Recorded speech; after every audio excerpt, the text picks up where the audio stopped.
Hello everyone. Kumaon का चंद्रराज, उसके हम इम्पोर्टेंट फैक्ट को इस वीडियो में देखेंगे और इसके ऊपर एक वीडियो और आ रखी है जिसमें कि राजाओं को मैंने बताया हुआ है सीक्वेंस में, उनसे जुड़े फैक्ट्स उसमें हैं। आप एक बार उसको भी चेक कर लीजिएगा, लिंक आपको डिस्क्रिप्शन में मिल जाएगा। तो चलिए वीडियो को शुरू करते हैं।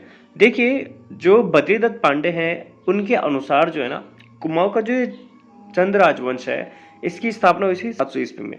ठीक है, अब जो आयोग है ना, तो आयोग भी 700 ईस्वी को ही मानता है। ठीक है, संस्थापक इसका सोमचंद है इनके अनुसार, तो ये ही ऑथेंटिक है। आयोग भी इसी को मानते हैं, इसलिए आपने टिक भी इसी पे करना है।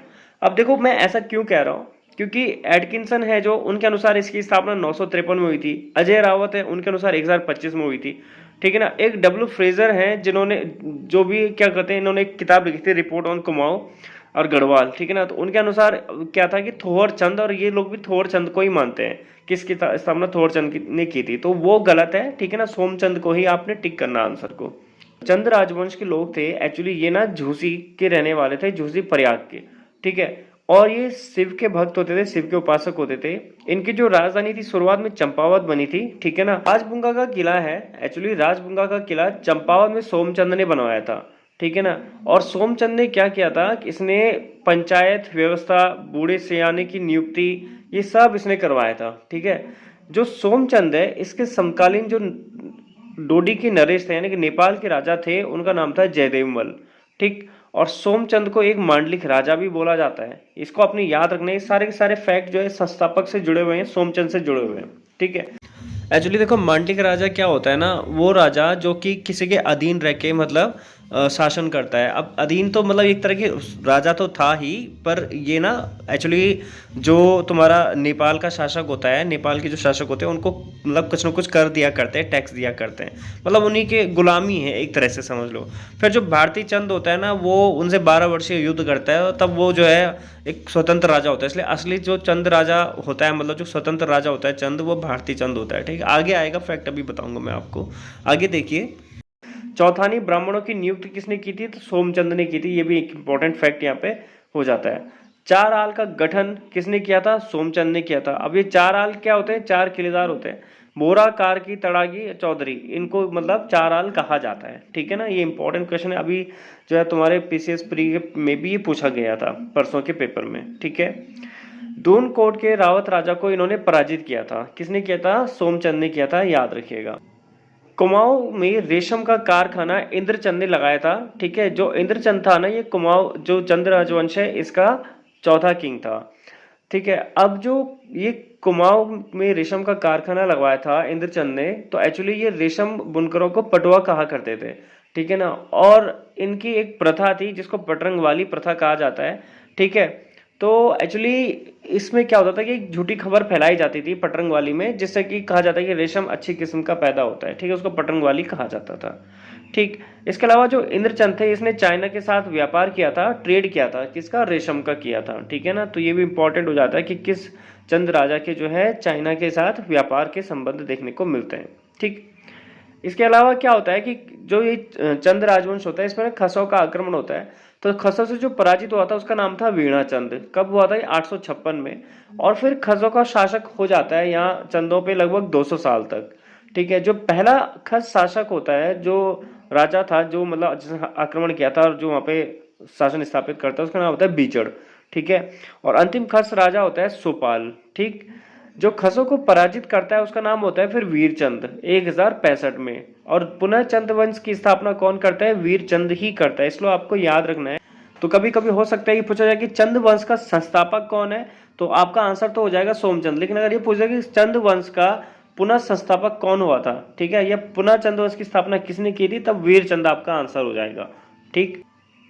वीरचंद का सेनापति कौन था, कभी उसका नाम भी पूछा जाता है, तो उसका नाम था श्रीसोन खड़ायन। चंद थे, इनका जो राज चिन्ह था वो क्या था, वो गाय था।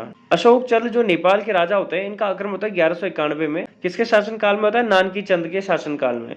तो नानकी चंद का जो शासन काल होता है वो 1177 से 1195 तक। भीमताल में किले का निर्माण किसने करवाया था, त्रिलोक चंद ने करवाया था।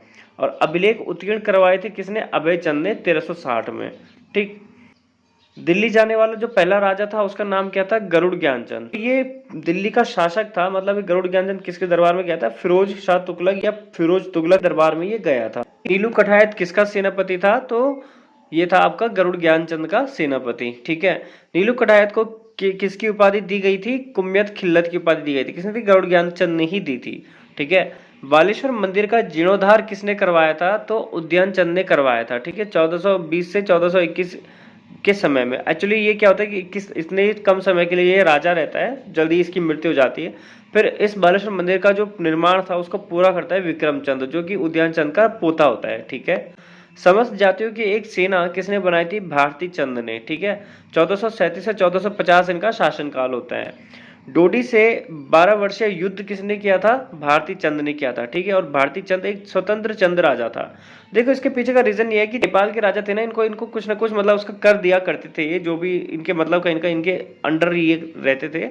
लेकिन जो भारती चंद था इसने 12 वर्षीय युद्ध किया और इसलिए तो ये स्वतंत्र राजा घोषित कर देता है खुद को, मतलब ये स्वतंत्र हो जाता है। ठीक है, किसी तरह का दबाव नहीं होता इस पर नेपाल के शासकों का। ठीक है, भारती चंद के समय जो डोडी का राजा था उसका नाम था जयमल।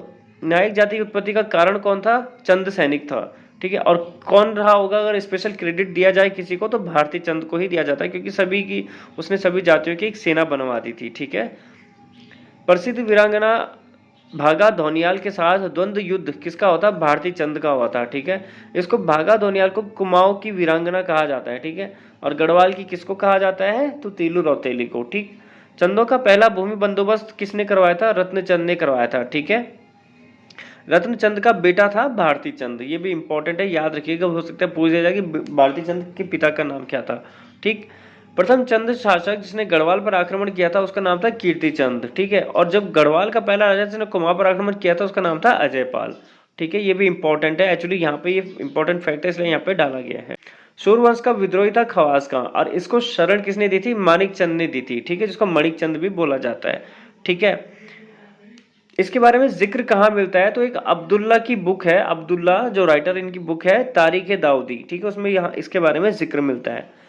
ठीक है, चंद राजा जो अपनी राजधानी आलमनगर यानी अल्मोड़ा में जिन्होंने राजधानी को स्थापित किया था उनका नाम था भीष्मचंद। ठीक है, इन्होंने खगमरा किले का भी निर्माण करवाया था। गजवा था जो खस सरदार था उसकी हत्या भी भीष्मचंद ने की थी। ठीक, लाल मंडी किला जो अल्मोड़ा में था इसका निर्माण किया था बालो कल्याण चंद ने। नीलपोखर महल है जो पलटन बाजार उसका निर्माण बालो कल्याण चंद ने करवाया था। ठीक है, और अल्मोड़ा को इसने अपनी राजधानी बनाया था 1563 में। तराई छेबरा हुसैन खान टुकड़िया ने अधिकार किया था रुद्रचंद के समय में। ठीक है, अकबर से रुद्रचंद की भेंट हुई थी 1588 में लाहौर में।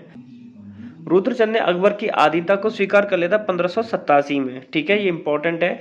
अकबर को तिब्बती या घोड़े कस्तूरी किसने दिए थे? रुद्रचंद ने दिए थे। नागौर की लड़ाई में किसने हिस्सा लिया था? रुद्रचंद ने, और इससे अकबर काफी ज्यादा खुश भी हो गया था। ठीक है ना, तो इसने क्या किया था कि खुशी से रुद्रचंद को तराई का सूबेदार नियुक्त कर दिया था। रुद्रचंद के सेनापति का नाम था पुरुषोत्तम पंत। ठीक है, इसने जो है सिरा को जीता था, सिरा को जीतकर इसने रुद्रचंद को दिया था। पुरुषोत्तम पंत की मृत्यु कब होती है भी पूछा जाता है, क्या 1581 में हुई थी। ग्वालदम का युद्ध हुआ था उसमें पुरुषोत्तम पंत की मृत्यु हुई थी। ठीक है, ये एक्चुअली कहाँ पे होता है? बदानगढ़ में। किस किस के बीच हुआ था ये ग्वालदम को, ये जरा कमेंट करके बताइएगा। ठीक है, बाकी इसके आगे हम देखेंगे नेक्स्ट वीडियो में। पहली बार आए तो सब्सक्राइब जरूर कर लेना, हैंड रिटन नोट्स हैं। ठीक है, जल्द मिलेंगे नेक्स्ट वीडियो में।